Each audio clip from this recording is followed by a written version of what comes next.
April 25 some of results வந்து update ஆகிருக்கு. நீங்கள் செக் பண்ணிக்கோங்க. விவால் கொடுத்தீங்க அப்படின்னா ஃபஸ்ட்டு யூஜி செக் பண்ணிக்கோங்க.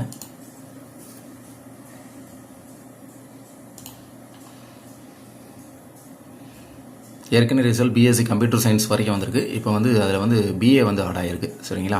ஸோ பிஏ எக்ஸாம்ஸ் எழுதுனவங்க வந்துட்டு உங்களோட ரிசல்ட் வந்து செக் பண்ணிக்கலாம்.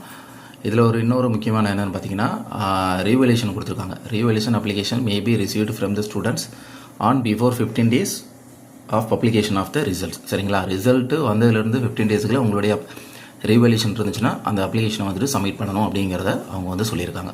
ஸோ ரீவேல்யூஷன் சப்மிட் பண்ணுறவங்க சீக்கிரமாக சப்மிட் பண்ணிடுங்க. அடுத்து பிஜி கிளிக் பண்ணிங்க அப்படின்னா பிஜியில் வந்துட்டு ஏற்கனவே நம்ம MA journalism and mass communication அது வரைக்கும் ரிசல்ட் போட்டிருக்கோம். இப்போ MSc computer science, MA sociology 2 கோர்சஸ்க்கு வந்து அப்டேட் ஆகிருக்கு. ஸோ இந்த கேண்டிடேட்ஸ் வந்து ரிசல்ட்டை வந்து நீங்கள் செக் பண்ணிக்கோங்க. அப்புறம் எம்பிஏல எந்த ரிசல்ட்டும் அப்டேட் ஆகலை. ஸோ வெயிட் பண்ணுங்கள், இனிமேல் தான் வரும். அதுக்கப்புறம் எம்சிஏ இன்னும் வரல. அப்புறம் அப்டேட் ஆன வரைக்கும் உங்களுடைய ரிசல்ட்ஸை வந்துட்டு நீங்கள் வந்து செக் பண்ணிக்கோங்க. ஏற்கனவே நம்ம April 25 ரிசல்ட்டை செக் பண்ண உடனே 3 டிப்ஸை வந்து கம்பல்சரி ஃபாலோ பண்ணணும்னு சொல்லியிருக்கோம். அந்த வீடியோ நம்ம ஏற்கனவே போட்டுட்டோம். பார்க்காதவங்க பார்த்துருங்க. இருந்தாலும் அந்த வீடியோவோட லிங்க்கை நான் டிஸ்கிரிப்ஷனில் கொடுக்குறேன். மறக்காமல் நீங்கள் செக் பண்ணி அதை ஃபாலோ பண்ணிக்கோங்க.